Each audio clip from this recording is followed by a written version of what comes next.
Hi, I'm Layla. I identify as asexual panromantic, which means I could be in a relationship with a girl or guy, regardless of gender. But found out that I liked girls when I was in middle school, and I was like, man, I don't think guys are that attractive. I like girls instead. And so, growing up in a very strict Christian environment, I've been in private school my whole life. I kind of just repressed those feelings until my junior year of high school, when I was like, oh yeah, I like girls and I'm a Christian, and that's not good. Well, it took about 2 years for me to become comfortable with myself and with my sexuality and realize that God is still going to love me even if I'm in love with a girl. So, my freshman year of college, I got my first girlfriend and everything went really well. My family was somewhat accepting. My sister was extremely accepting, and she still is. My aunt and grandma still like to believe it is a phase that I'm going through, but they are slowly accepting that I like girls more than guys. So it's going pretty well, and I encourage everyone to not rush yourself when you come out, but take your time and make sure that you are comfortable and just surround yourself with a good group of friends to support you. I'm Madeline Lear. I'm a freshman here on Philosophy. I am androgynous, panromantic, heterosexual. And my story kind of starts when I was 4 years old. My mom remarried, and my stepdad was super supportive of how I was growing up and everything. And funny side note, we went to Dollywood one time with my uncle, who's slightly religious, and my dad saw me licking an ice cream cone, and he's like, she's gonna make some girl very happy someday. And hearing him say that now kind of is really funny, because I'm all into girls and stuff now, and I didn't really figure it out until I was about 8th grade, so 12-ish, I guess. My friends were all talking about, hey, I've had girlfriends, I've had boyfriends. I was like, I remember a time when I actually liked a girl. It was pretty sweet. We cuddled and stuff. It was all nice. And they didn't really believe me, and I don't really know if I believed myself until freshman year of high school. And I got really into this girl. She really hated me, and it was hilarious. I'd tease her about it all the time.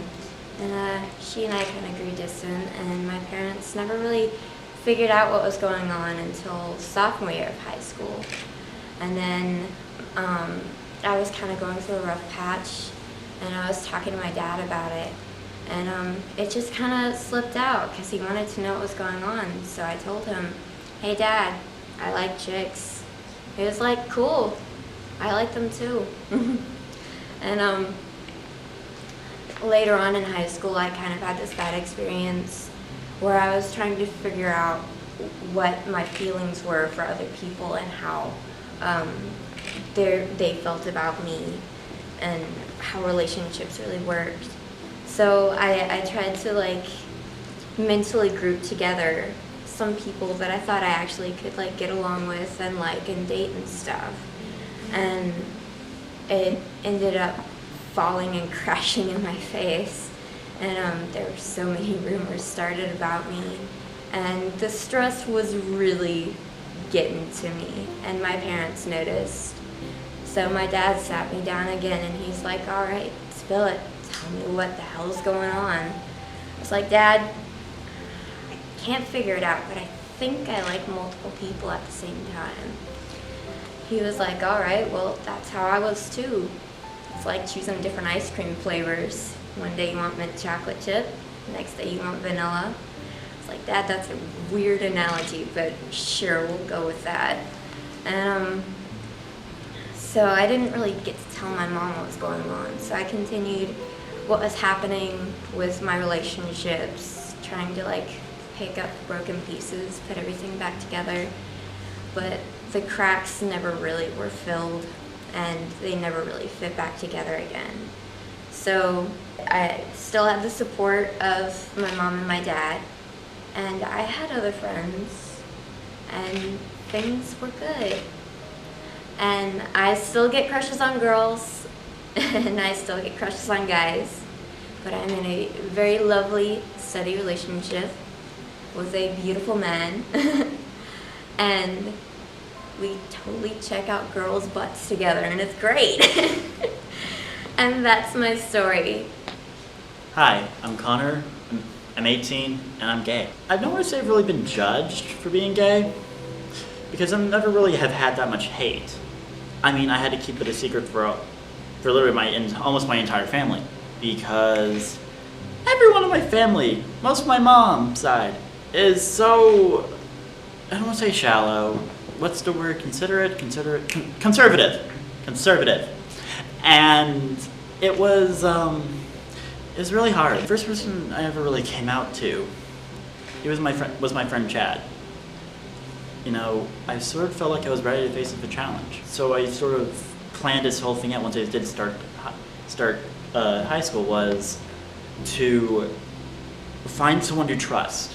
I'm Lindsay. I'm an androgynous, bisexual, panromantic, and I first came out as actually pansexual when I was 14 years old, but that stemmed from when I was 13 years old, and I looked at one of my best friends who was a girl, and I'm like, hey, this is something else.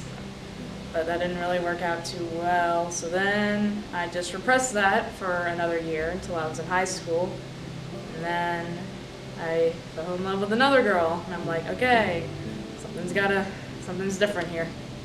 And then I did come out as pansexual to one of my really good friends at the time, and she was very accepting, and the majority of my friends were also very accepting, except one, but she's very irrelevant now, so it doesn't even matter.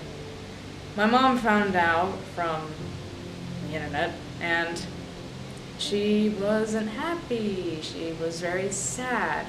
She wasn't angry, she was just sad. So then we never talked about it again, and to this day, we still haven't talked about it. And it's just better that way. I've got a lot of good friends who support me for who I am, which is now bisexual and panromantic. Hey guys, my name is Mackenzie. I am 20 years old and I identify as gay. Coming out at a young age was difficult. I came out around the age of probably 8th grade, freshman year, around that area. But I was bullied as a kid, and around 7th grade, I almost tried to commit suicide.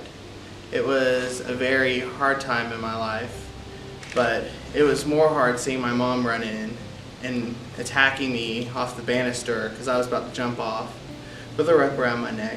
But, you know, as the years went on, it got better. And then I met awesome people in college, and it got even better. As you grow up, you